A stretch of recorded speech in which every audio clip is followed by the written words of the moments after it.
Sometimes the loneliest souls find family in the most unexpected places.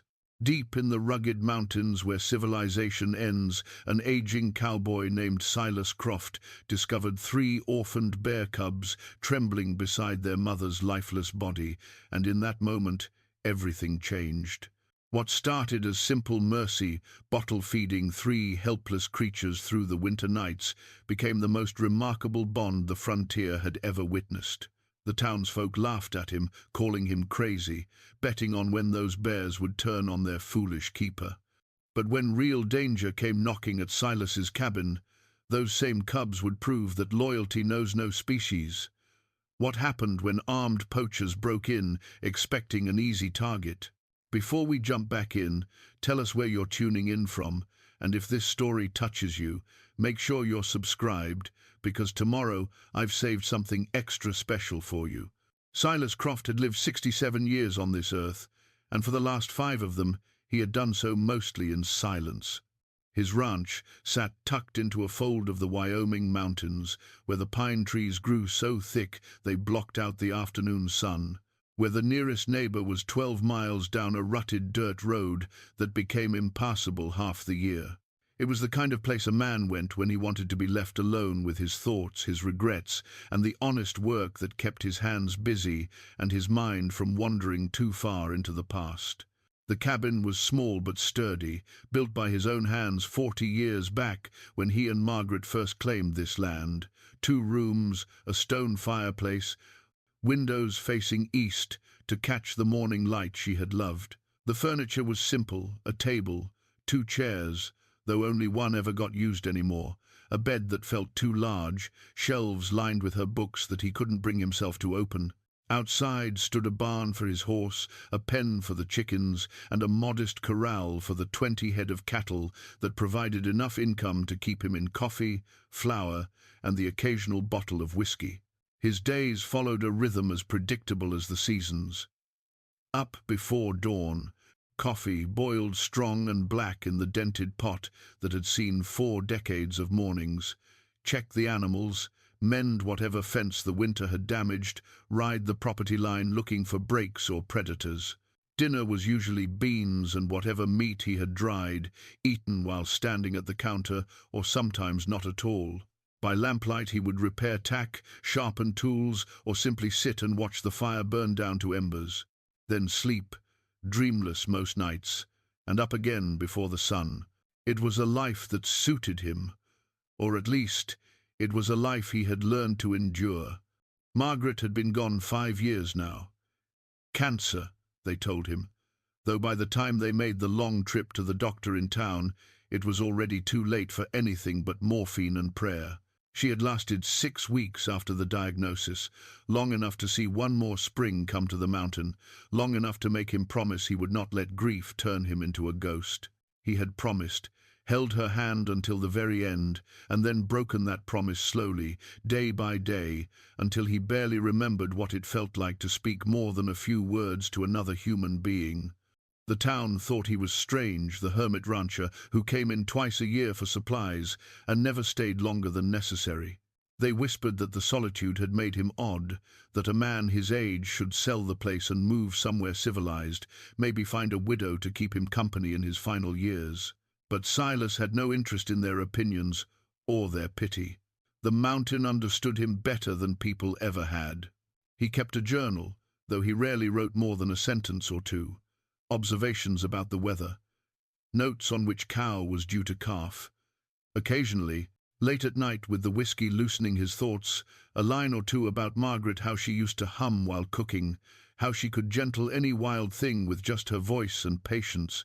The journal was worn, the leather cover soft from years of his rough hands, the pages spotted with coffee stains and the occasional smudge of dirt.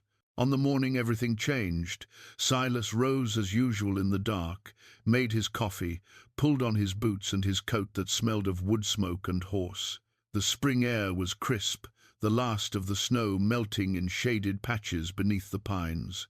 He saddled Buck, his aging bay gelding, who knew the property as well as he did, and set out to ride the eastern fence line. The sun was just beginning to paint the mountain peaks gold when he found her. At first, he thought it was a boulder, dark and massive against the pale grass. But Buck shied, nostrils flaring, and Silas knew. He dismounted slowly, his knees protesting the movement, and approached on foot. The grizzly bear lay on her side, her fur matted with dried blood. The bullet wound was clean right behind the shoulder, through the heart. A killing shot from someone who knew what they were doing. But it was what they had done after that made Silas's jaw tighten with anger. They had taken her hide, skinned her right there, and left the carcass for the scavengers, the meat wasted, the body desecrated. Poachers, then, after the value of her pelt and nothing more. It was the sound that made him look closer, a small, pitiful mewing, almost like a kitten but deeper. He circled the body and stopped. 3 bear cubs, none of them bigger than house cats, pressed against their mother's cold flank. They were crying, a sound that tore at something deep in Silas's chest. The smallest one, its fur more brown than black, was trying to nurse, pushing desperately against the lifeless body as if it could will its mother back to consciousness. Silas stood there for a long moment, his mind working through what he was seeing. These cubs were young, maybe 6 or 8 weeks old. Without their mother, they would not survive another night. The wolves would find them, or they would starve, or the cold would take them. It was the way of things in the mountains, harsh, indifferent, final. He should ride on. This was not his problem. Nature had its own brutal justice, and a man who interfered with it was a fool. These were wild animals, predators, and taking them would be dangerous and likely illegal. He had enough to manage without adding 3 grizzly bear cubs to his responsibilities. But he did not ride on. Instead, he crouched down, moving slowly, speaking in the low, calm voice Margaret had always used with frightened creatures. "Easy now, easy. I know you are scared, I know." The cubs scrambled back, hissing and popping their jaws in a display that would have been threatening if they were not so small and so clearly terrified. The largest one, darker than the others, tried to position itself between Silas and its siblings. Brave little thing, he thought. He removed his jacket, spread it on the ground, and then, moving with the careful patience of a man who had spent his life around animals, he scooped up the first cub. It squirmed and cried, its tiny claws catching in the fabric, but he held it gently against his chest until it stilled. Then the second. Then the third. The brave one, who bit his thumb hard enough to draw blood, but not hard enough to make him let go. He wrapped them all in his jacket, a wriggling, whimpering bundle, and tucked them carefully into his saddlebags. Buck rolled his eyes at the smell, but stood steady as Silas secured the bags. Before he mounted, he looked back at the mother bear. In death, she seemed even larger, more magnificent. He thought about the men who had done this, how they had taken something majestic and reduced it to profit, leaving behind only waste and orphaned young. His hand went to her massive paw, and as he touched it, one of the claws broke free, loosened by decay. He picked it up, closed his fist around it. It was still sharp, still formidable. He put the claw in his pocket. A reminder, he told himself, a promise. The ride back to the cabin took an hour, the cubs crying the entire way, their small voices muffled by the leather saddlebags. Silas talked to them, nonsense mostly, the sound of his voice, something to break the silence he had lived in for so long. "Almost there now. Got a warm place for you. You will be all right. We will figure this out." As his cabin came into view, the smoke from the banked fire rising into the morning sky, Silas realized he had just made a decision that would change everything. He had no idea how to care for bear cubs. He had no idea if they would even survive the week. But as he dismounted and carefully lifted them from the bags, seeing their small faces and frightened eyes, he knew he could not have done anything differently. Margaret would have done the same. She would have brought them home without a second thought, would have already been planning how to feed them, where they would sleep, how to keep them safe. And maybe that was enough reason doing what she would have done. honoring the way she had moved through the world with an open heart and hands that helped rather than harmed. He carried the cubs inside, their cries filling the cabin that had been silent for too long, and set them in a wooden crate near the fire. They huddled together, shaking, their eyes barely open, and Silas stood over them wondering what on earth he had just gotten himself into. But for the first time in 5 years, the cabin did not feel quite so empty. The cubs would not stop crying.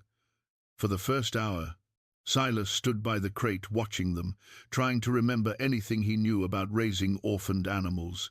He had bottle-fed calves before, lambs too, but bears were different. Everything about them was different, their claws, their teeth already sharp despite their size, the wild unpredictability in their movements. He needed milk, and he needed something to feed them with. His mind went immediately to the barn, to Bessie, his milk cow. But how to get the milk into the cubs? They were too young to lap from a bowl, too frantic to understand what he was trying to do. That was when he remembered the chest. It sat in the corner of the bedroom, a cedar hope chest Margaret had brought into their marriage. He had not opened it since her death, could not bear to face what was inside.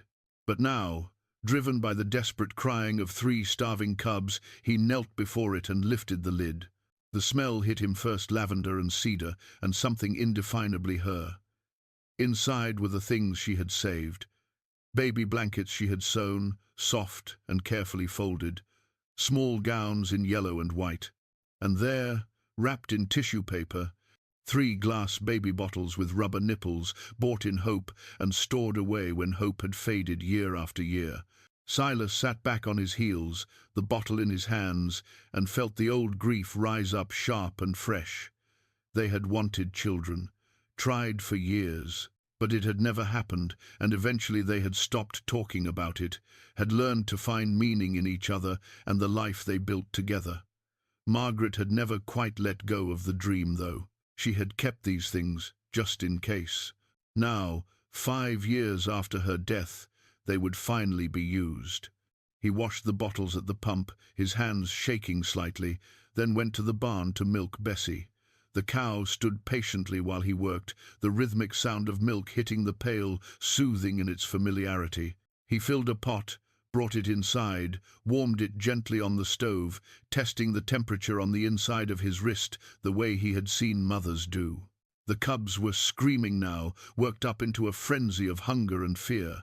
Silas filled the first bottle, knelt by the crate, and reached for the smallest cub, the brown one, who had been trying to nurse from its dead mother. It fought him, scratched his arms, bit at the bottle, thrashed in his grip. But Silas held firm, patient, pressing the nipple against the cub's mouth, until finally, more by accident than understanding, the cub latched on and began to suck. The change was immediate. The cub's eyes half closed, its body relaxed, and it drank with desperate urgency, milk dribbling down its chin. Silas felt something ease in his chest, a knot he had not known was there. 1 down, 2 to go.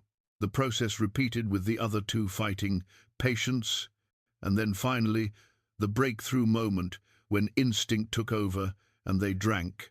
By the time all 3 were fed, Silas's arms were covered in scratches, his shirt was soaked with milk, and he was more exhausted than he had been after a full day of fence mending. But the cubs were quiet, full and drowsy. They piled together in the crate, their tiny bellies round, their breathing evening out into sleep. Silas cleaned up, bandaged the worst of the scratches, and sat down at the table with a cup of coffee. The cabin was quiet again, but it was a different kind of quiet. Not the empty silence he had grown accustomed to, but the peaceful hush of sleeping babies. He found himself listening for their breathing, watching the rise and fall of their small bodies. That first night was the longest of his life. The cubs woke every few hours, crying for food. Each time Silas dragged himself from bed, warmed more milk, and went through the feeding process.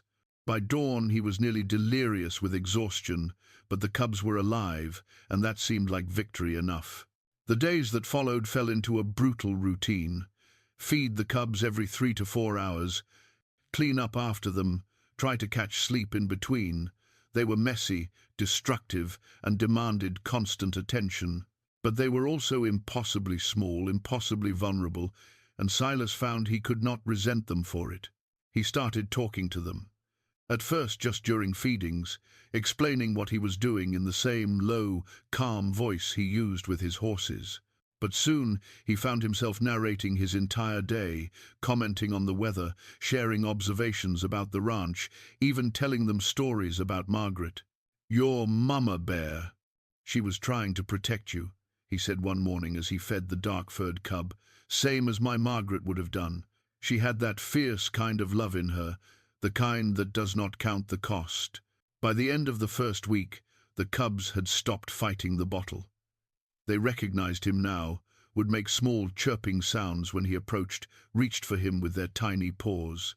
Silas found himself smiling more than he had in years. He gave them names. The largest, with the dark fur and the brave spirit, became Buster. The gentle brown one with the sweet temperament became Honey. The middle one, cautious and watchful, with a white patch on its chest, became Thorn. The names made them real, made this arrangement feel less temporary, though Silas knew it could not last forever. They were growing fast, their paws already large, their appetites increasing. Soon they would be too big for the crate, too strong for him to manage alone. But he pushed those thoughts away. One day at a time, he told himself, just like Margaret had taught him. He built them a larger pen outside, thinking they needed space to move and play. But the first time he put them in it and walked away, they cried with such heartbreak that he could not stand it. He sat down inside the pen, and immediately all three scrambled into his lap, crawling over him, nuzzling against his chest, making the small, contented sounds that meant they felt safe. It was in that moment that Silas understood what had happened. These cubs had imprinted on him. He was not just their caretaker, he was their father, the only parent they knew. And despite the impossibility of it, despite every practical reason why this was a terrible idea, Silas felt something in his heart that had been frozen since Margaret's death began to thaw. 2 weeks in, the cubs were thriving. Their eyes were bright, their coats glossy, their bodies filling out with healthy weight. They played together, wrestling and tumbling, making sounds that were almost laughter. They followed Silas everywhere, crying if he moved out of sight. At night, he gave up trying to keep them in the crate and let them sleep on the floor beside his bed. By morning, they had always managed to climb up with him. 3 warm, snoring bodies tucked against his side. Silas found himself looking forward to their feedings, to the weight of them in his arms, to the trust in their eyes when they looked up at him. He talked to them constantly now, and sometimes, in the quiet moments, he talked to Margaret too, telling her about these strange children they were raising together. "I know you would love them," he said one night, the cubs asleep on the bed, his hand resting on Honey's soft head. "I know you would have done this better than me. But I am trying. I am trying to do what you would have done." The mother bear's claw sat on his bedside table, a reminder of the promise he had made. To protect what she could no longer protect, to give her children the chance at life that had been stolen from her. It was a promise Silas intended to keep, no matter what came next. Spring came to the mountain in earnest, the snow melting into rushing streams, the meadows turning green and dotted with wildflowers. The cubs were 3 months old now, no longer the helpless scraps Silas had found beside their mother's body. They had grown into something remarkable, still young, still playful, but showing the first hints of the powerful animals they would become. Buster was the size of a medium dog now, maybe 30 pounds, with a bold curiosity that got him into constant trouble. Honey remained the gentlest, preferring to stay close to Silas, nuzzling his hand for attention. Thorn, true to her name, was protective and wary, always watching the tree line, always positioning herself between Silas and potential danger. They no longer needed bottles. Silas had transitioned them to solid food, a mix of meat, scraps, fish when he could catch it, berries and roots he foraged. They ate with the enthusiasm of growing things, their appetites seemingly bottomless, but despite their increasing independence, they remained utterly devoted to him. Every morning they waited by the door, whining until he let them out. Then they would tumble into the yard, wrestling and playing while Silas did his chores. But if he walked too far, they would stop immediately and gallop after him, tripping over their own oversized paws in their hurry to catch up. It was during this time that Silas carved the walking stick.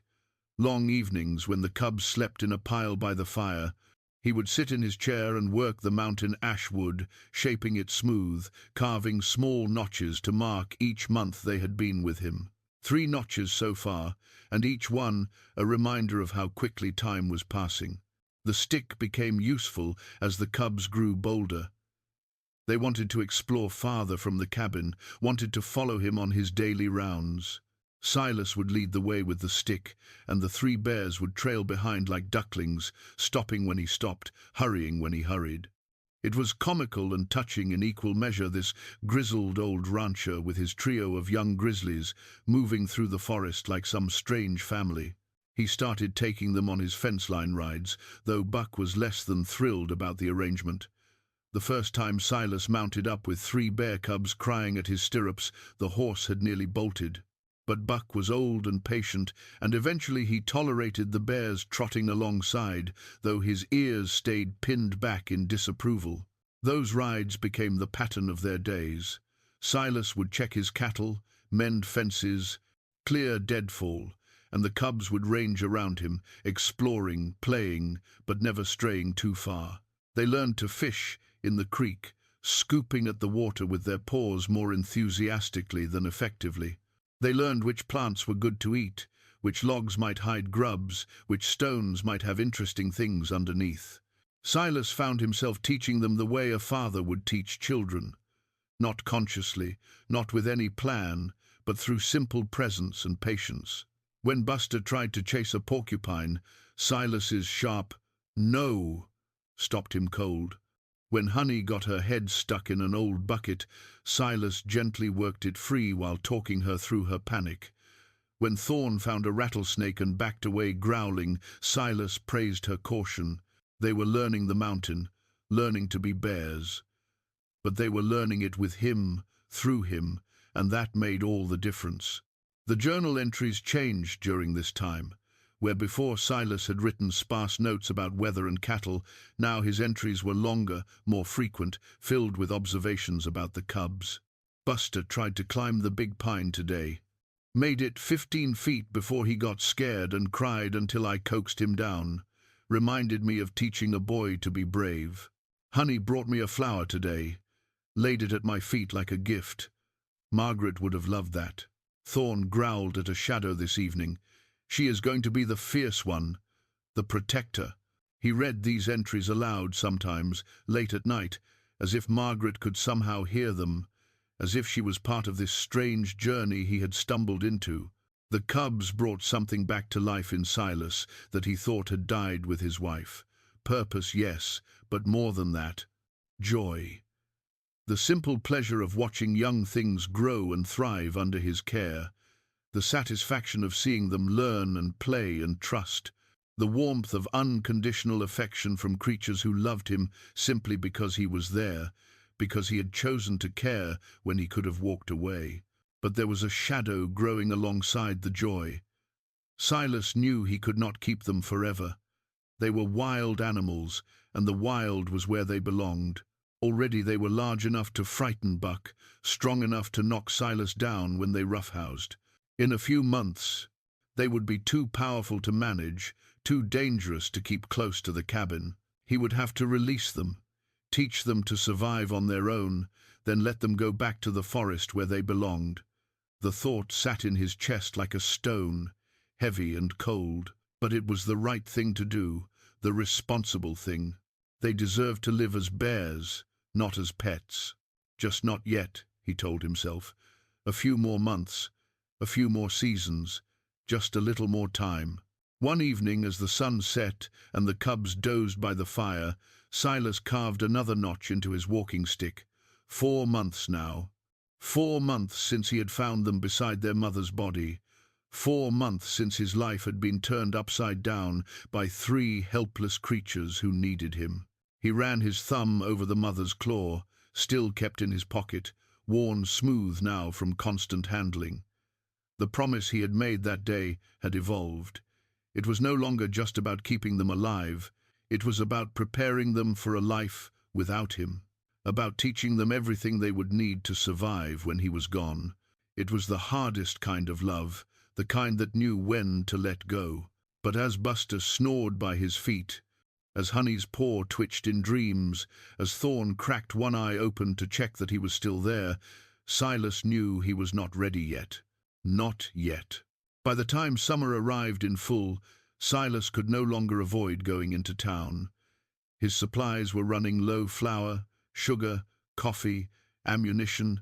The cubs ate more than he had anticipated, and his stores were dwindling faster than expected. He had put off the trip for weeks, but finally there was no choice. The question was what to do with the cubs. They were 5 months old now, each weighing close to 70 pounds.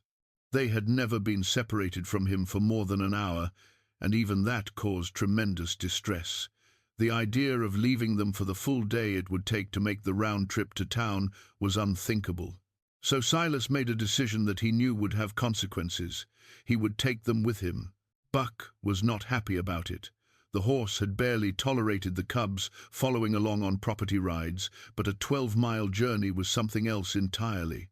Still, Silas saddled up before dawn, loaded his saddlebags with the furs he planned to trade, and called the cubs.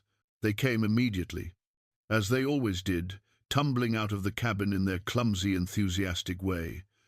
Buster tried to jump up against Buck's side, earning a warning stomp from the horse. Honey stayed close to Silas, sensing his tension. Thorn hung back, suspicious of this change in routine. "We are going to town," Silas told them, as if they could understand. "You need to stay close, stay calm, and for the love of everything, do not cause trouble." The journey took longer than usual. The cubs had energy to burn and kept wanting to investigate every interesting smell, chase every squirrel, explore every side trail. Silas had to stop frequently, call them back, redirect them. But they always returned to him, and gradually they settled into the rhythm of the journey. It was mid-morning when they crested the final ridge, and the town of Stillwater came into view below. It was not much: a single main street, maybe 30 buildings, a general store, a saloon, a church. Population 200 on a good day. But to Silas, who had not seen another human being in months, it felt crowded and loud. The cubs sensed his hesitation. They pressed closer, whining softly, looking to him for reassurance. He reached down and stroked Honey's head.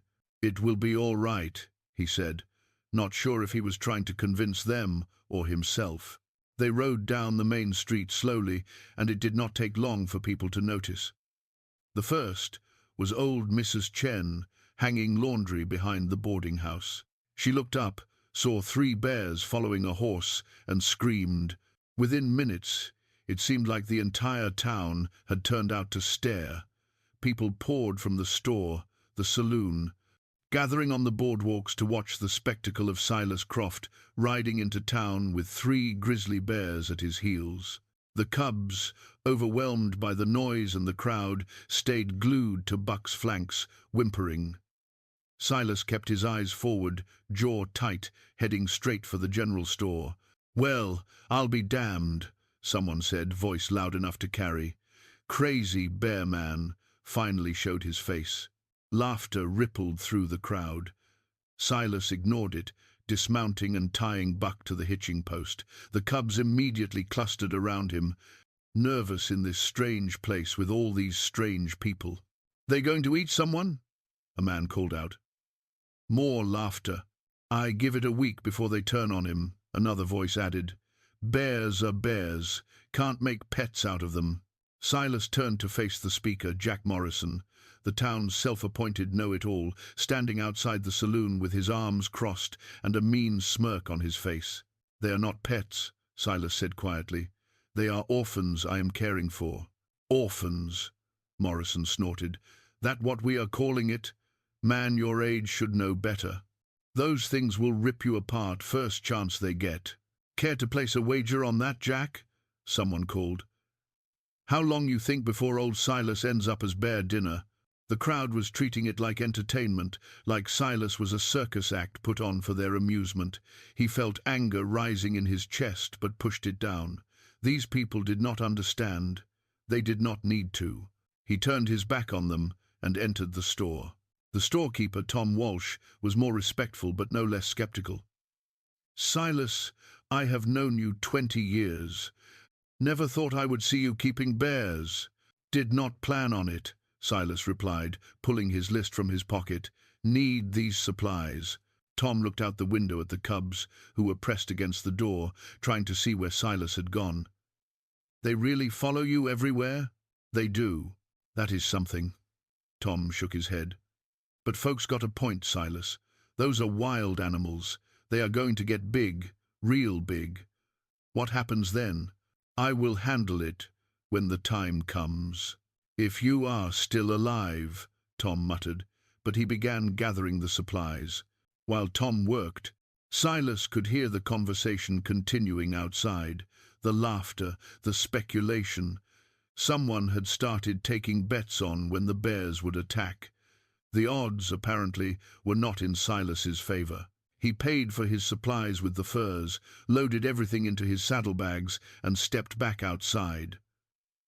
The crowd had not dispersed. If anything, more people had gathered, word spreading through the small town like wildfire. "Hey, Croft," Morrison called. "When those bears eat you, can I have your land?" More laughter. Silas mounted Buck, the cubs immediately pressing against the horse's legs, clearly wanting to leave this place. "You are all welcome to visit any time," Silas said, his voice carrying across the street.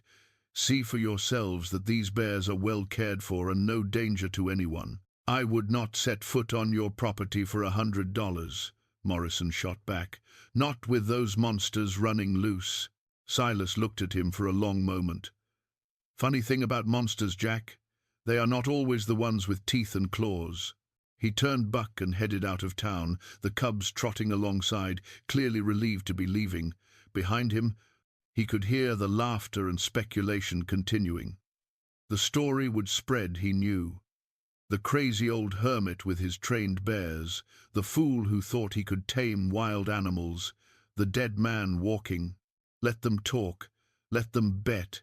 He had more important things to worry about than the opinions of people who had never loved anything enough to risk being hurt by it.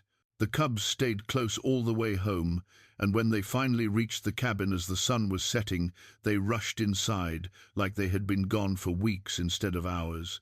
They checked every corner, re-establishing their territory, then collapsed in an exhausted pile by the fire.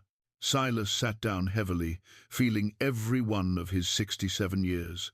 The trip had been harder than he expected, not because of the distance, but because of the judgment, the mockery, the casual cruelty of people who thought they knew better. But as he watched the cubs sleep, their sides rising and falling in peaceful rhythm, he knew he would do it all again. The world could call him crazy. They could laugh, make bets, wait for him to fail.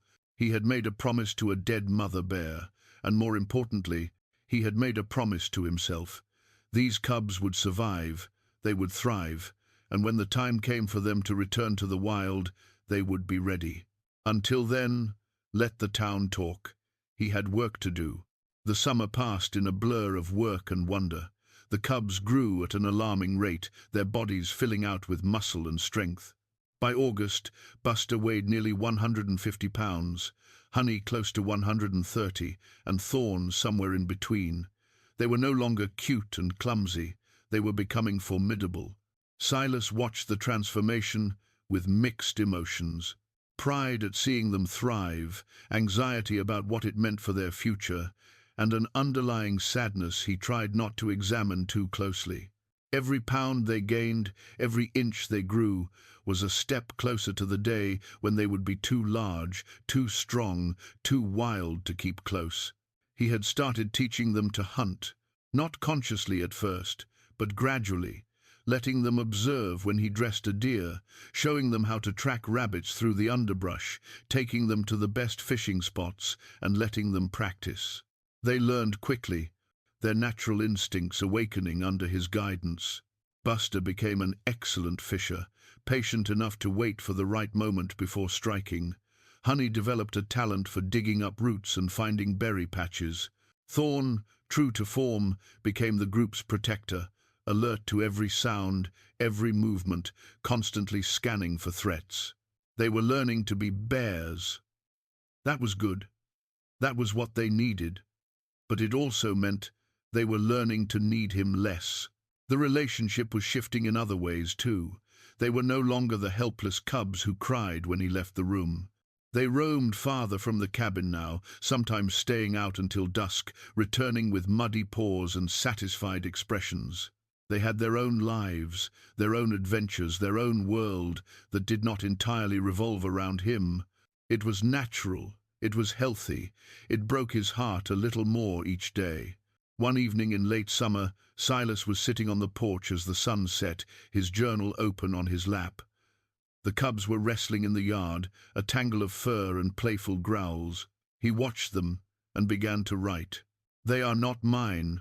I have always known that. They belong to the mountain, to the wild, to whatever future they make for themselves. My job was only ever to give them a chance, to fill the gap their mother left, to teach them enough that they could survive on their own." He paused, pen hovering over the paper.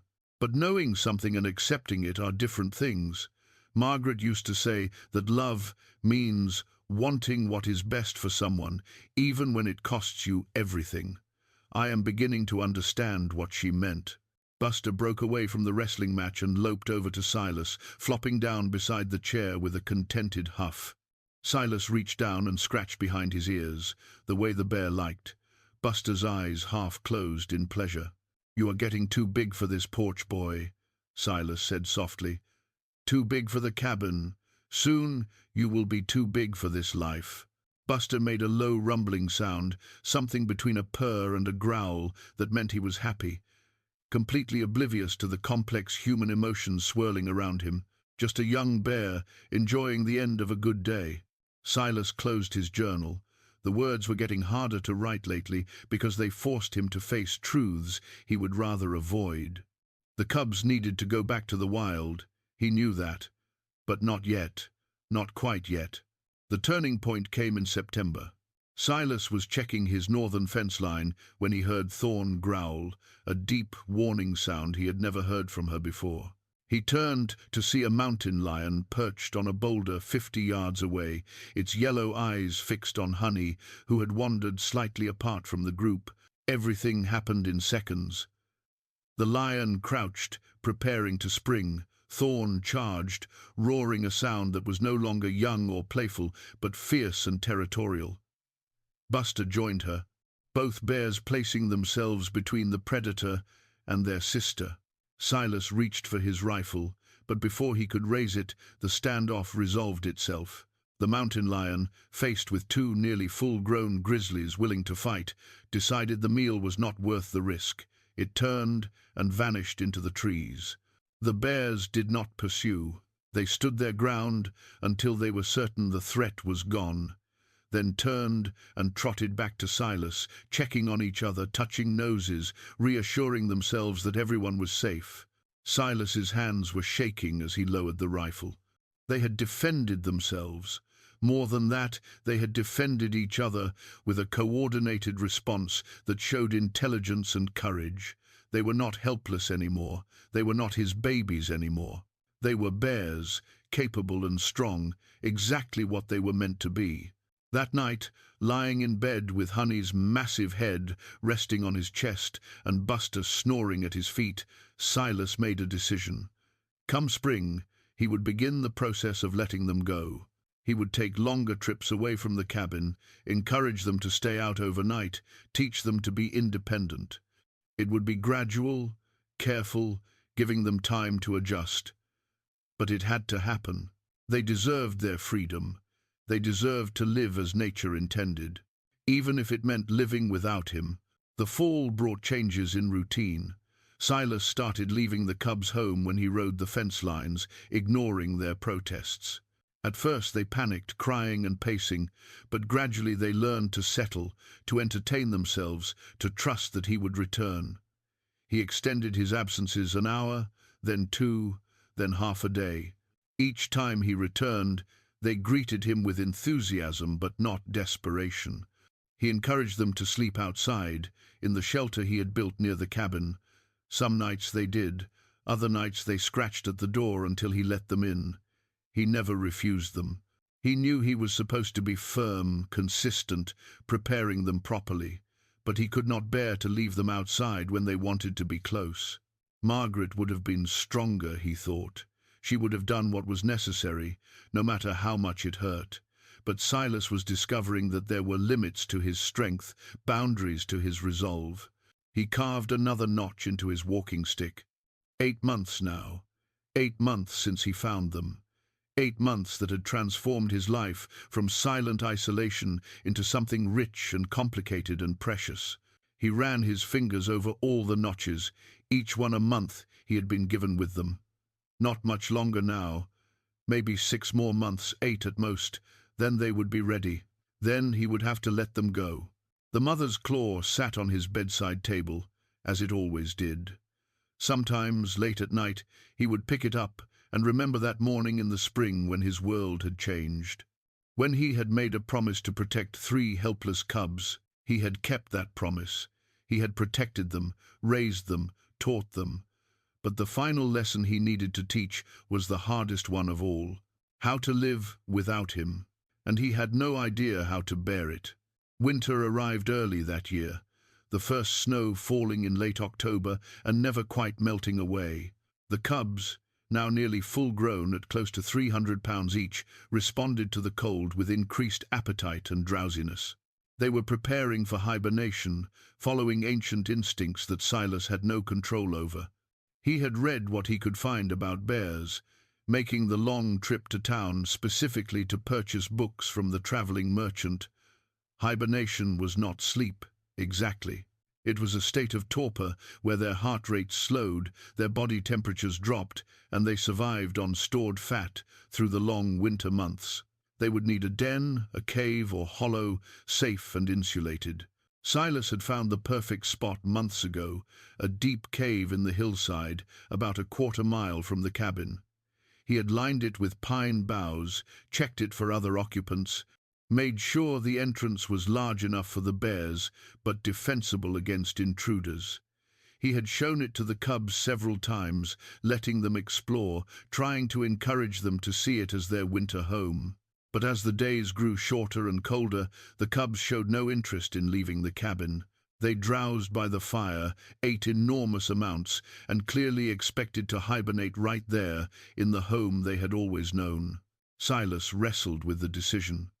Part of him wanted to let them stay, to have one more winter with them, to wake up to their warmth on cold mornings. But the practical part, the part that knew they could not stay forever, understood that this was the moment. If they hibernated in the cave, they would wake in spring more independent, more ready to transition back to the wild. It would be the beginning of goodbye. On a cold November evening, Silas made his move.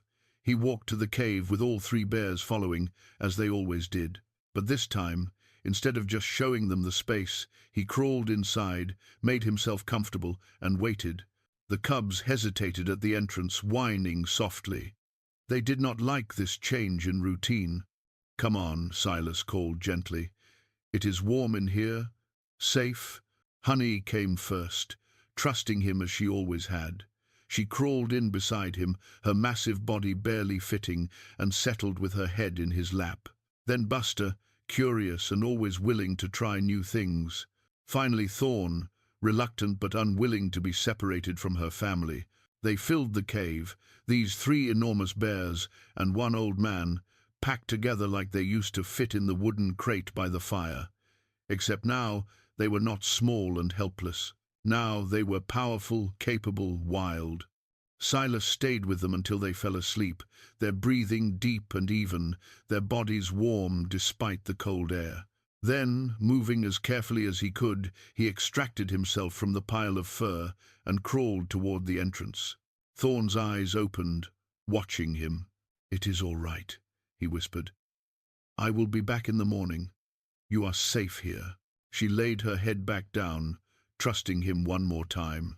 Silas emerged from the cave into the freezing night and stood there for a long moment, looking back at the entrance where his 3 bears slept. This was good. This was right. They needed to learn to be comfortable, away from the cabin, away from him. But walking back alone, the cabin empty and cold when he arrived, felt like a preview of the future he had been dreading. He built up the fire, made coffee he did not drink, and sat in his chair staring at nothing. The journal entry that night was short. "They are in the cave. They did not want to go, but they went, because they trust me, because I asked them to. I hope I am doing the right thing." For 3 nights, he repeated the process. Walk to the cave at dusk, settle the bears inside, wait until they slept, then return to the empty cabin. Each night, it got a little easier for them, a little harder for him. On the 4th night, they were already in the cave when he arrived, curled together, drowsy and content. They lifted their heads when they heard him approach, but they did not get up. Buster made a low sound, almost like a greeting, and Thorne's tail thumped once against the cave floor. "Good," Silas said, though his throat was tight. "This is good. You are doing just fine." He sat at the cave entrance for a while, just being near them, then made the walk back alone. By December, the bears were truly hibernating. Their heart rates had slowed, their breathing shallow and infrequent. They barely stirred when Silas checked on them every few days. He would stand at the cave entrance, watching them sleep, resisting the urge to crawl in beside them like he had that first night. The cabin was so quiet, quieter even than it had been before the bears, because now the silence was filled with absence rather than emptiness. There was a difference, Silas discovered. Emptiness was what he had before, nothing missing because nothing had ever been there. Absence was what he had now, the acute awareness of what should be there but was not. He tried to fill his days with work. There were fences to repair, firewood to split, the constant maintenance a ranch required. But without the bears shadowing his every move, without their playful interruptions and constant needs, the work felt hollow. He checked on them every 3 days, trudging through the snow to the cave, calling softly to let them know he was there, even though they probably could not hear him in their deep sleep. Sometimes he brought food, leaving it at the entrance in case they woke hungry. Sometimes he just sat and talked to them, telling them about his day, about the weather, about nothing in particular. "Margaret would say I am being foolish," he said one afternoon, sitting in the snow outside the cave. "Talking to sleeping bears like they can hear me, but I think she would understand. I think she would know what it feels like to love something you know you cannot keep." The snow fell steadily around him, covering his tracks, blanketing the mountain in white silence. Christmas came and went, unmarked. Silas had not celebrated the holiday since Margaret died, saw no reason to start now. But he found himself thinking about it anyway, about the Christmases they had shared, the simple gifts and elaborate meals, the way she made their small cabin feel warm and full. New Year's Eve found him sitting by the fire with his journal, writing by lamplight. "This time last year I was alone, truly alone. I had convinced myself that was enough, that solitude was what I wanted. Then 3 small creatures changed everything, and for 8 months I had a family again. A strange family, an impossible family, but family nonetheless." He paused, staring into the flames. "They will wake in spring, and when they do, I have to finish what I started. I have to teach them that they do not need me, that they can survive without me. It is the last gift I can give them, the gift of freedom." He closed the journal, finished his whiskey, and sat in the quiet cabin, listening to the wind howl outside. The mother's claw sat in his palm, worn smooth from a year of handling. A year ago, He made a promise to protect them, to raise them, to give them a chance at life. He had done that. But the promise was not quite fulfilled yet. Come spring, he would have to teach them how to leave. The signs started in early February, small things that Silas might have missed if he had not spent his entire adult life reading the mountain's moods and messages. Tracks in the snow that did not belong to deer or elk. Boot prints, human, two different sets, circling his property at a distance. Someone watching, scouting, being careful not to get too close. Then there was the fence wire, cut clean with tools rather than broken by animals. A section of his northern boundary pulled down deliberately, though nothing had been taken, nothing disturbed beyond the fence itself. Silas found these intrusions during his daily rounds and felt unease settle in his gut. Hunters sometimes strayed onto his land by accident, but this felt different. This felt intentional, calculated. He reported it to the sheriff on his next trip to town, though he had little faith anything would come of it. The sheriff, a lazy man named Carson, barely looked up from his paperwork. "Probably just kids, Silas, you know how they are. Think it is funny to mess with the crazy bear man. Kids do not cut fence wire with professional tools," Silas said evenly. "And they do not scout property from multiple angles over several days." Carson shrugged. "I will keep an ear out, but unless something is actually stolen or someone is hurt, there is not much I can do. Your place is remote, hard to patrol." What he meant, Silas understood, was that he did not care enough to try. Back at the ranch, Silas took his own precautions. He checked his rifle, made sure his ammunition was accessible, started locking the cabin door at night for the first time in years. He also began visiting the bear cave more frequently, checking that the cubs were still safely hibernating, undisturbed. They were. Peaceful in their sleep, oblivious to any potential danger. That gave him some comfort at least. While they slept, they were safe. It was a Saturday in late February when everything changed. Silas was in town again, this time because Buck had thrown a shoe and needed the farrier. While waiting, he stopped in the saloon for a rare midday whiskey, trying to warm himself against the bitter cold. Jack Morrison was there, drunk and loud as usual, holding court at a corner table with two men Silas did not recognize. Rough-looking characters, the kind who worked the fringes of legal society, trappers, maybe. Or hunters, who were not too particular about what they hunted or where. Silas tried to ignore them, but Morrison's voice carried. "Telling you, the old man lives alone up there. No close neighbors, no regular visitors. Got some cattle, but mostly just keeps to himself." "And the bears?" one of the strangers asked. Morrison snorted. "Hibernating, if they are not dead already. Even if they are not, they are in a cave somewhere, sleeping through winter.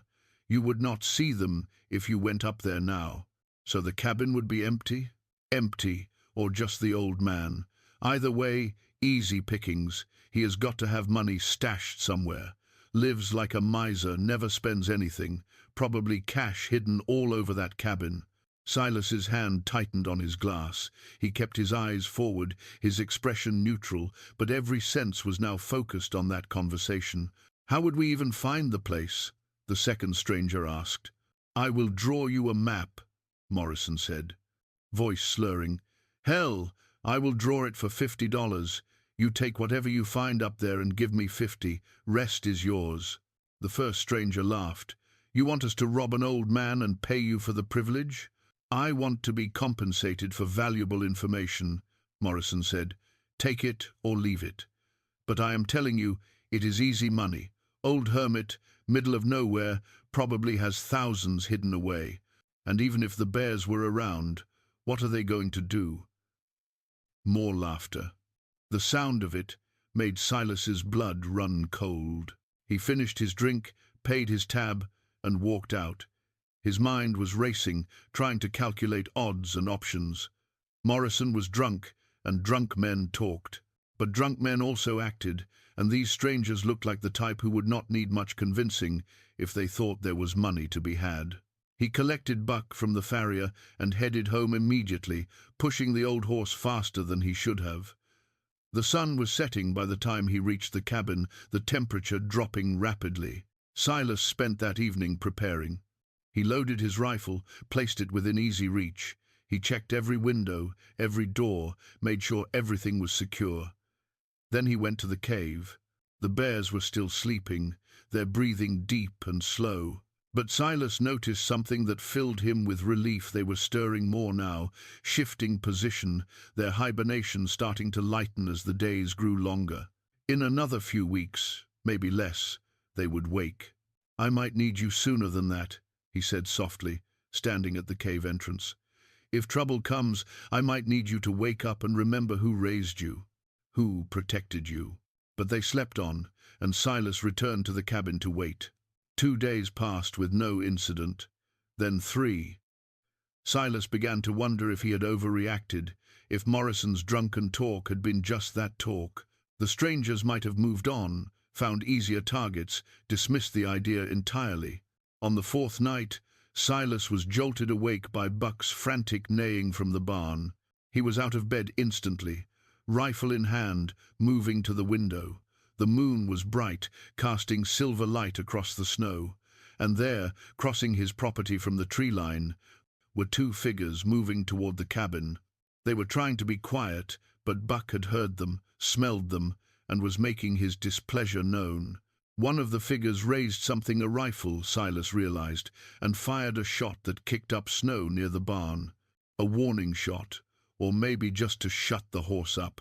Silas's tactical mind, rusty from years of disuse but still functional, assessed the situation quickly. 2 men, armed, approaching with clear intent. They thought he was alone, thought he was an easy target.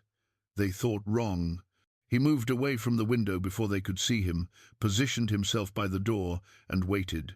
His heart was pounding, but his hands were steady. He had not been in a real fight in over 30 years. Not since the war, but some things you did not forget. The men reached the cabin.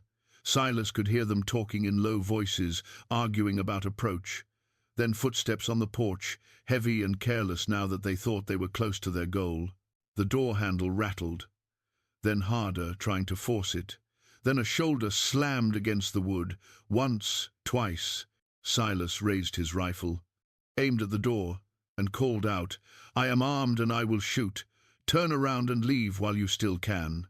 Silence. Then laughter. "Come on, old man.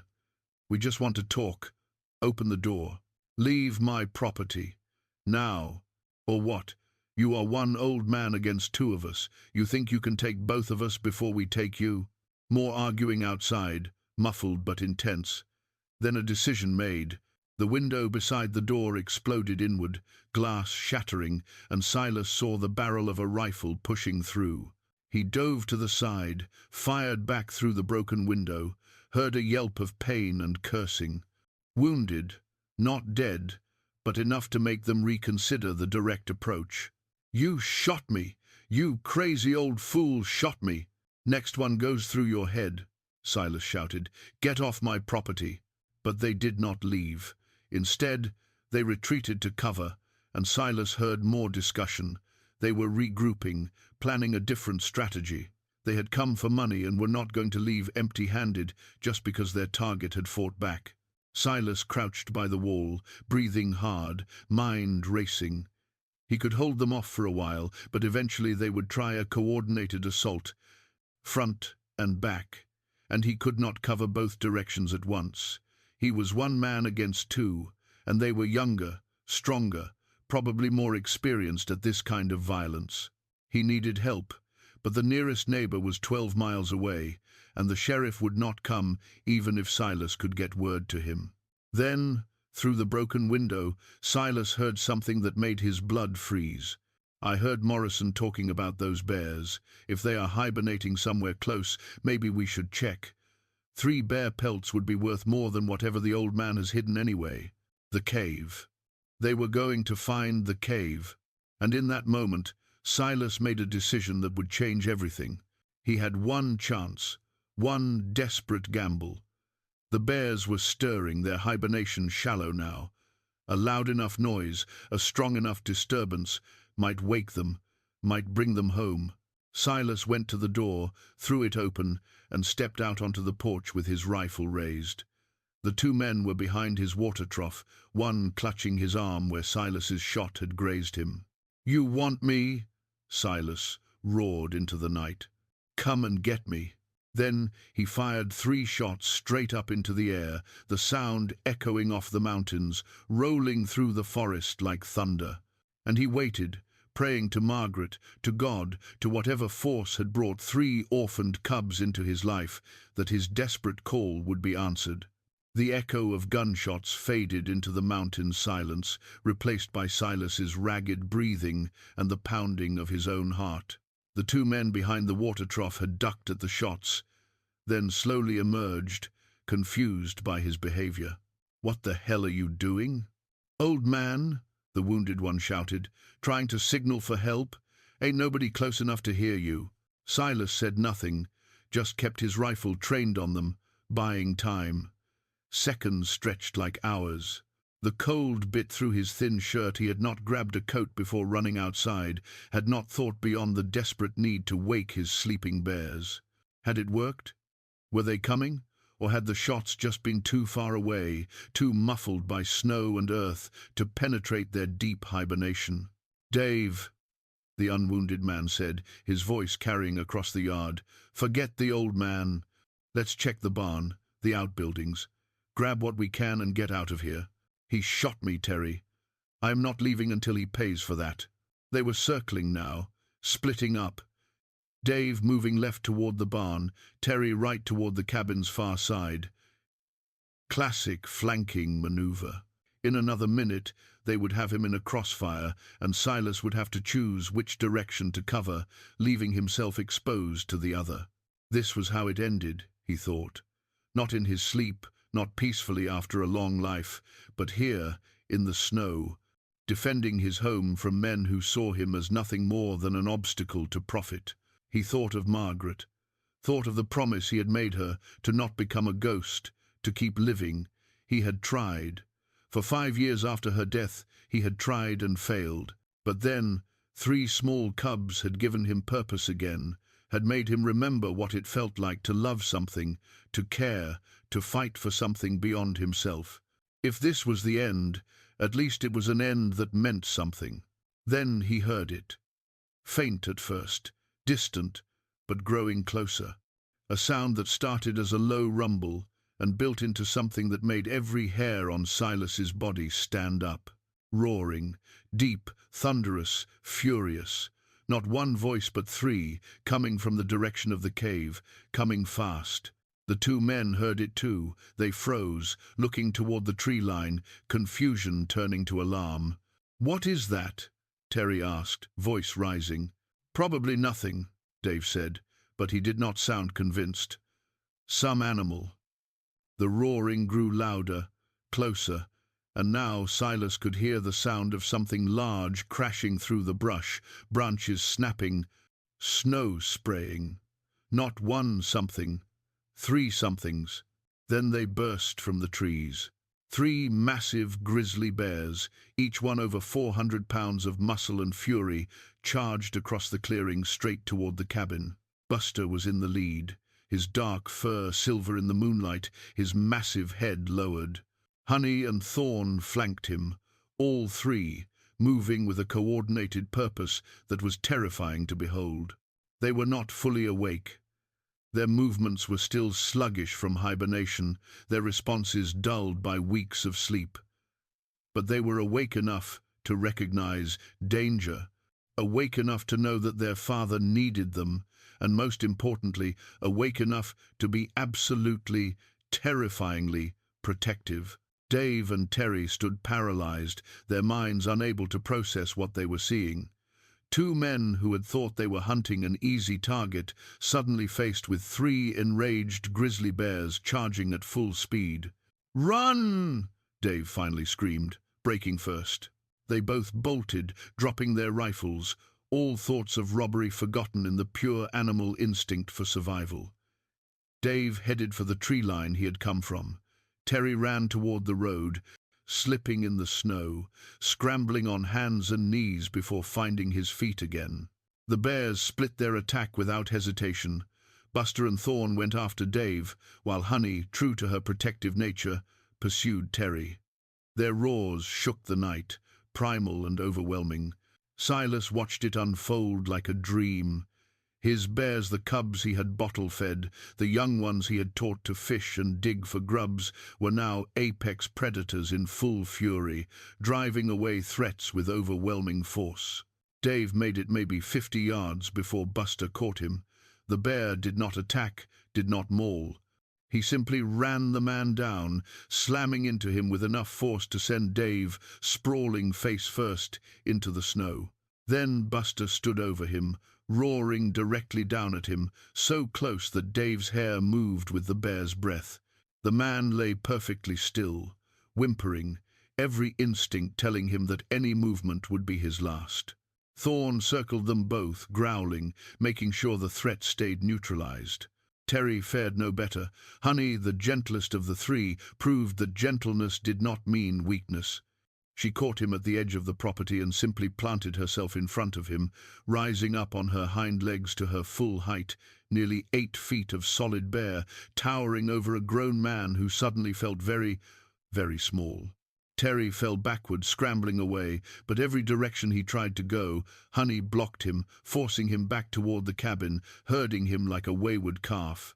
Her growls were almost conversational compared to Buster's rage, more of a "stay right there" than a "I am going to kill you" threat. Silas slowly lowered his rifle, his hands shaking now that the immediate danger had passed. He could not quite believe what he was seeing. The cubs had not just come. They had come fighting. They had assessed the threat, coordinated their response, and neutralized it with a precision that would have impressed any military tactician. But more than that, they had not killed. They had every advantage, every opportunity. They could have torn these men apart. Instead, they had used the minimum force necessary to protect their home and their father.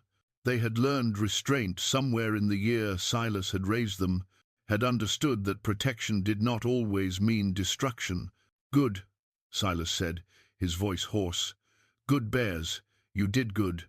At the sound of his voice, all 3 bears turned their heads toward him, their fury drained away instantly, replaced by something that looked like concern. Honey abandoned her circling of Terry and trotted over to Silas, whuffing anxiously, sniffing him all over to check for injuries. Buster kept Dave pinned for another few seconds, just to make his point, then backed away and moved toward Silas as well. Thorn followed, leaving Dave lying in the snow, too terrified to move, even though nothing was holding him anymore. The 3 bears surrounded Silas, pressing close, making the worried sounds they had made as cubs when they sensed something was wrong. He reached out and touched each of them in turn, running his hands through their thick fur, feeling their warmth, their solid reality. "I am all right," he told them. "Thanks to you. I am all right." Terry and Dave were both backing away now, moving slowly, keeping their eyes on the bears, waiting for permission to flee. Silas looked at them, 2 men who had come to rob him, maybe kill him, now reduced to cowering shapes in the snow. "You tell Jack Morrison something for me," Silas called out. "Tell him that if anyone else comes up here looking for easy money, they will get the same welcome. Tell him that this lonely old cowboy has the best protection in the territory. Tell him that these bears are not pets." He paused, letting that sink in. "They are family, and family protects family." "We are sorry," Terry stammered. "We did not know. We thought—" "I do not care what you thought. Get off my land. If I ever see either of you again, I will not call off the bears." "Understood." Both men nodded frantically. Dave was already limping toward the tree line, blood staining his arm where Silas's bullet had grazed him. Terry followed, glancing back every few steps to make sure the bears were not pursuing. They vanished into the darkness, crashing through the brush in their panic to escape. The sound of their retreat faded until all that remained was the wind, the creaking of pine branches, and the heavy breathing of three massive bears. Silas sank down onto the porch steps, suddenly exhausted. The adrenaline was wearing off, leaving him shaky and cold and acutely aware of how close he had come to disaster. Without the bears, without that desperate gamble of firing shots to wake them, he would likely be dead or badly hurt right now. Buster sat down beside him with a heavy thump, leaning his bulk against Silas's side. Honey lay down at his feet, resting her massive head on his boots. Thorn positioned herself facing the tree line, still vigilant, still watching for threats. "You came," Silas said softly, his throat tight with emotion. "I called and you came." He had spent months preparing them to leave, teaching them independence, trying to make them need him less. But when it mattered, when real danger threatened, they had not hesitated. They had come home. They had fought for him. The question of whether they were ready to return to the wild seemed suddenly complicated. They were strong enough, skilled enough, capable enough. But they were also bonded to him in a way that went deeper than training, deeper than habit. They were family, as he had told the fleeing poachers, and family did not abandon each other. Silas looked up at the stars, brilliant in the clear winter sky. Margaret had loved nights like this, had often stood beside him on this very porch, pointing out constellations, making wishes on shooting stars. "I do not know what to do," he said, speaking to her as he often did. "I know they should go back to the wild. I know that is what is best for them. But Margaret, they came when I called. They protected me. How do I teach them to leave after that?" The stars, as always, offered no answers. But the weight of Buster against his side, the warmth of Honey at his feet, the steadfast presence of Thorn standing guard, those things spoke for themselves. Tomorrow he would think about the future. Tomorrow he would figure out what came next. But tonight he would simply sit with his bears, grateful to be alive, grateful for this strange family that had found him when he needed them most. The mother's claw was in his pocket, as always. He pulled it out, held it up to the moonlight. He had made a promise to protect her cubs, to give them a chance at life. He had done that. More than that, he had given them family, security, purpose, and tonight they had given it all back to him. The promise, he realized, had already been fulfilled. What happened next was not about obligation anymore. It was about choice. Theirs and his. Dawn came slowly, the sky lightening from black to grey to pale gold. Silas had not slept.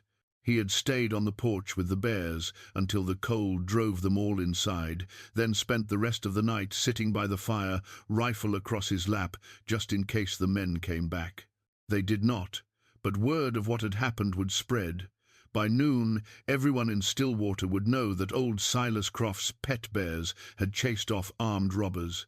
By evening, the story would have grown into legend. The bears would be 10 feet tall, the robbers would have been hardened criminals, the whole thing would take on mythic proportions. Let them talk. Silas had more important things to worry about.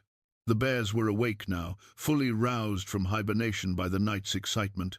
They ate ravenously everything Silas had in the cabin, which was not nearly enough for 3 massive grizzlies with empty stomachs. He would need to get more food, and soon, but he was reluctant to leave them alone, even for the time it would take to ride into town. Instead, he spent the morning taking stock of the damage. The broken window needed boarding up. His fence had been cut in 2 places. There were bullet holes in his barn door and water trough. Evidence of the attack, physical reminders of how close he had come to losing everything. But he had not lost. Because of 3 bears who had learned, somehow, in the year he raised them, that love was not weakness and protection was not violence. The bears followed him as he worked, the way they always had. Buster investigated every repair with intense curiosity.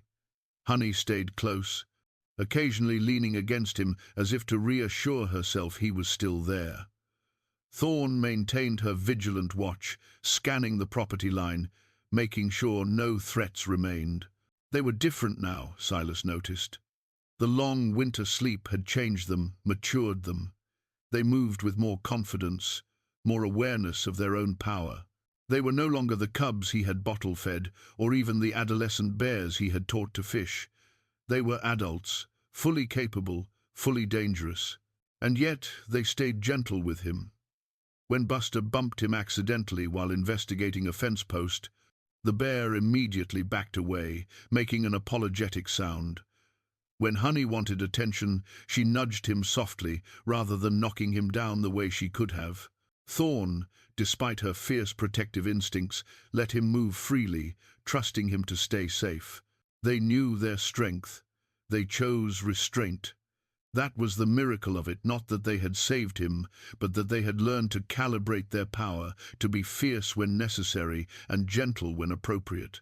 Around mid-morning, Silas heard riders approaching.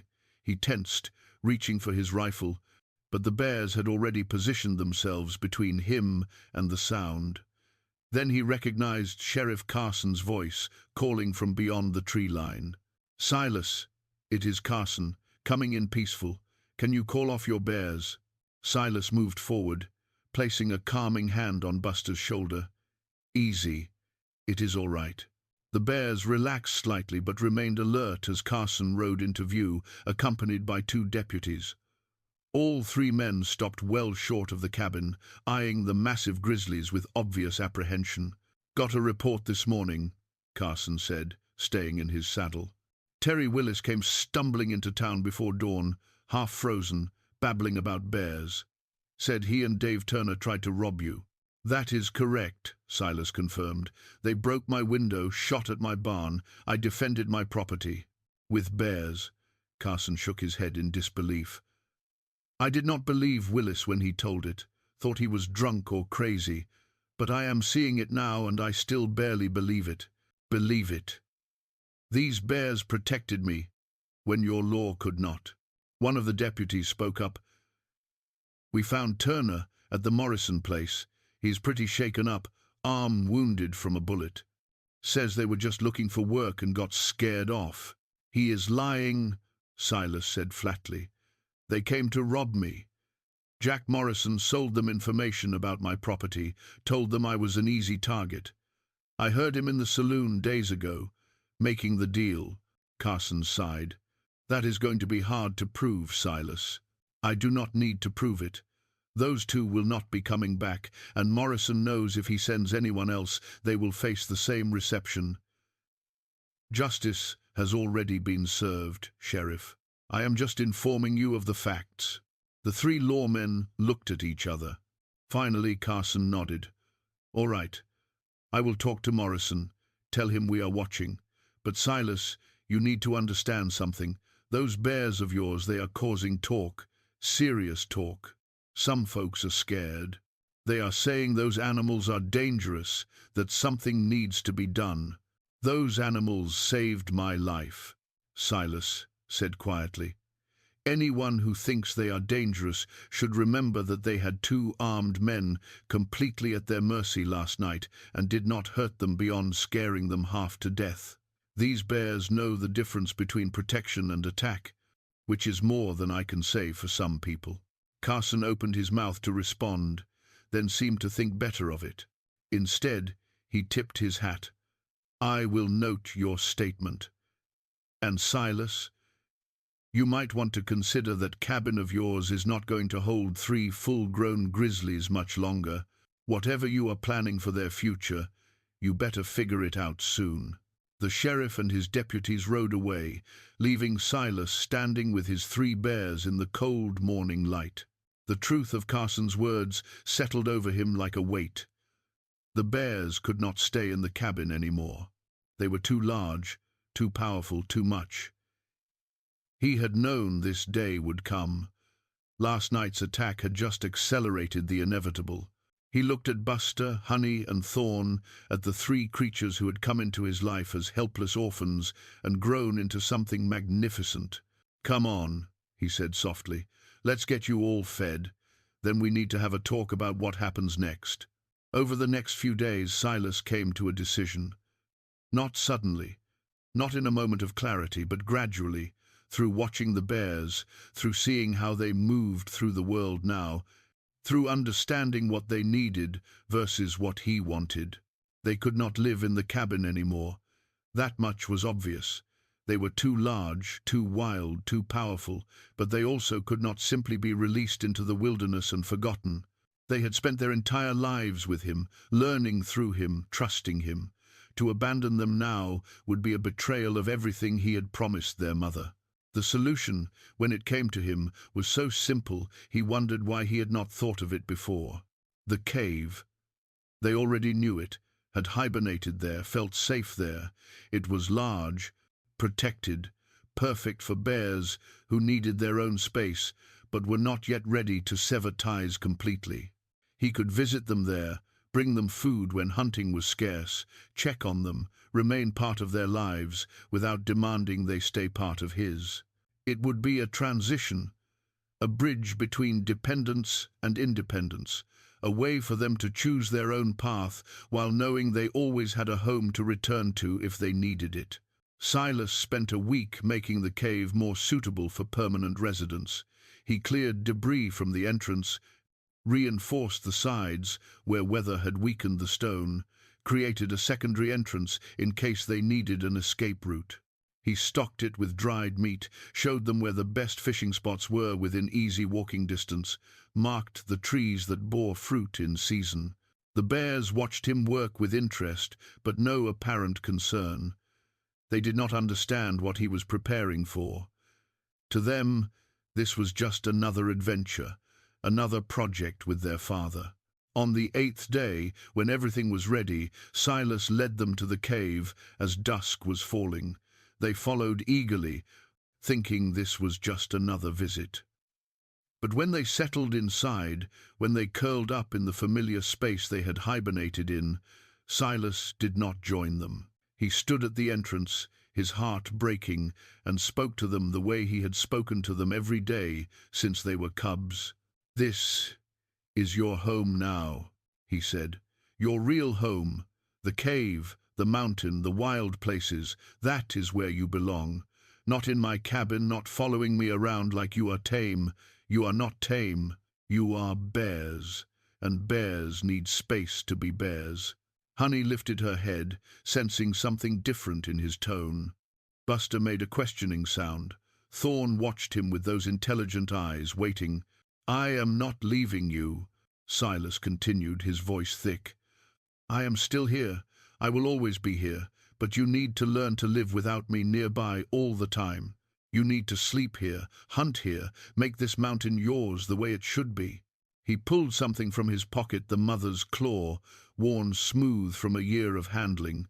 He had carried it every day since finding them, a reminder of his promise. Now he placed it carefully on a rock at the cave entrance, a marker, a memorial. "I kept my promise to your mother," he said. "You are alive, you are strong, you know how to survive. Now you need to choose how you want to live." He backed away from the entrance. The bears stirred, started to follow, but he held up his hand. "Stay," he said firmly. "Stay here tonight. Tomorrow, if you want to come to the cabin, you can. The door will be open. But try. Just try to stay here. Make this your place. For me. For yourselves." It was the hardest thing he had done since Margaret's death, turning away from those three faces, walking back through the forest to an empty cabin, closing the door on creatures who had filled the hollow spaces in his life with purpose and love. He did not sleep that night. He sat by the fire, listening for sounds of them coming home, half hoping they would, half hoping they would not. The cabin felt enormous and empty, the silence oppressive. Every few minutes he found himself turning to check on them, to see what they were doing, only to remember they were not there. But they did not come. When dawn broke and Silas went outside, the forest was quiet. He walked to the cave, moving slowly, preparing himself for disappointment or relief, he was not sure which. The bears were there, still asleep, curled together in the space he had prepared for them. They had stayed. They had chosen to stay in the cave, away from him, beginning the process of independence. It was what he wanted, what he had worked toward, what was best for them. So why did it feel like loss? Silas watched them sleep for a long time, memorizing the sight: three massive bears, peaceful and safe, living as bears should live. Then he turned and walked back to his cabin, his walking stick in one hand, his heart learning to let go. Spring turned to summer, and the new arrangement found its rhythm. The bears lived in the cave, ranging across the mountain, hunting and foraging, living the lives wild bears should live. But they came to visit, usually every few days, sometimes more often, sometimes less. They would appear from the tree line, call out to announce themselves, and Silas would stop whatever he was doing to greet them. He never took their visits for granted. Each time they chose to come, he felt gratitude wash over him. They did not need him anymore. Not really. They were fully capable of surviving on their own. But they wanted to see him, and that made all the difference. Sometimes they stayed for hours, dozing in the sun outside his cabin while he worked nearby. Sometimes they only stayed for minutes, as if checking in to make sure he was still there. Thorn always scanned the property for threats before settling. Honey always brought him things: flowers, interesting rocks, once a rabbit she had caught and seemed immensely proud of. Buster still tried to investigate everything, though he was now large enough that his curiosity often resulted in minor destruction. The town's attitude changed after word spread about the attempted robbery. Silas was no longer the crazy bear man they mocked. He became something else, a curiosity, a legend, the old rancher who had tamed grizzlies and made them into protectors. People spoke of him with a mixture of awe and disbelief. Some came to see for themselves. Silas allowed it occasionally, on the condition that visitors stayed far back and respected the bear's space. They were not circus animals. They were wild creatures who happened to have a relationship with one particular human. The visits always followed the same pattern. People would stand at the edge of the property, watching in stunned silence as three massive grizzlies moved around the cabin, interacting with Silas with obvious affection. Then they would leave, shaking their heads, saying they had seen it, but still did not quite believe it. Jack Morrison never came.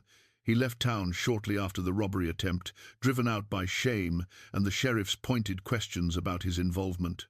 Silas felt no satisfaction in the man's departure, only relief that a certain kind of trouble had left with him. By autumn, the bears were coming less frequently. Sometimes a week would pass between visits. Silas knew this was natural, healthy even. They were establishing their own territories, their own lives. He was becoming less of a constant presence and more of a periodic connection, important but not essential. It hurt less than he had expected. Or perhaps he had just learned to live with a different kind of loneliness, not the empty solitude he had endured after Margaret's death, but something gentler, a quiet contentment that came from knowing he had done something meaningful, that he had taken three helpless creatures and given them a chance at full, wild lives. His journal entries changed during this time, less about daily events, more about reflection. Watched Honey catch a fish today. She did not bring it to me like she used to. She ate it herself, right there in the stream, the way a wild bear should. I was proud, prouder than I have been of anything in years. Buster has scars now, small ones, probably from establishing territory with other males. He is becoming what he was always meant to be. I am glad I got to be part of that journey.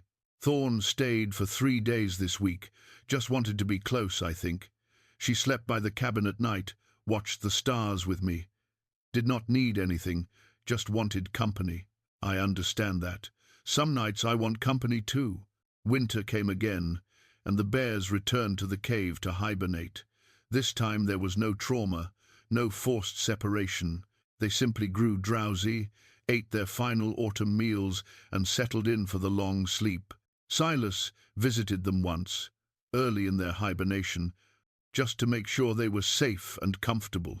They were. Curled together in the cave he had prepared for them, breathing slowly, at peace. He left the mother's claw on the rock where he had placed it before, now weathered by a year of exposure but still sharp, still purposeful. On Christmas Eve, exactly 2 years after Margaret's death and 18 months after finding the cubs, Silas sat alone in his cabin with a glass of whiskey and his journal. He thought about writing something profound, something that captured everything he had learned and experienced. Instead, he wrote simply, "I was given a gift I did not ask for and did not think I wanted.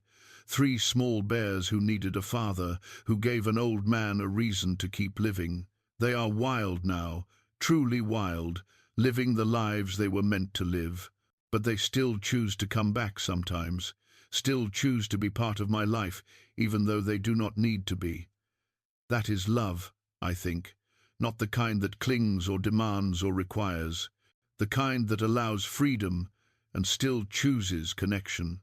Margaret understood that. The bears understand it. I am finally learning. He closed the journal and looked around the cabin. It was quiet, yes, empty, in a sense, but not in the way it had been before. This was a different kind of quiet. The quiet of a space that knew how to be full and had learned to be comfortable being empty again. The walking stick leaned against the wall, 12 notches carved into it now, 1 for each month he had actively raised the bears, plus a few more for the months of transition. He picked it up, running his fingers over the marks, each one a memory, a milestone, a moment of transformation. Outside, snow began to fall, covering the mountain in white silence.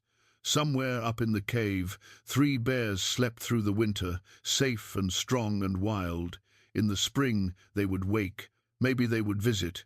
Maybe they would not. Either way, Silas would be here, living his life, keeping his promise, to protect what needed protecting, to love what needed loving, and to let go when it was time to let go. That was the gift they had given him, not just companionship during loneliness, but a lesson in how to live with both connection and solitude, how to hold on and release, how to love fully while accepting that nothing lasts forever. He went to bed that night grateful for Margaret, who had taught him about love, for 3 orphaned cubs who had reminded him why it mattered, and for the mountain itself, which held them all, the living, the dead, the wild, the tame in its ancient embrace. The mother's claw sat outside in the winter cold, marking the cave entrance, keeping watch over 3 sleeping bears. The promise at last was complete.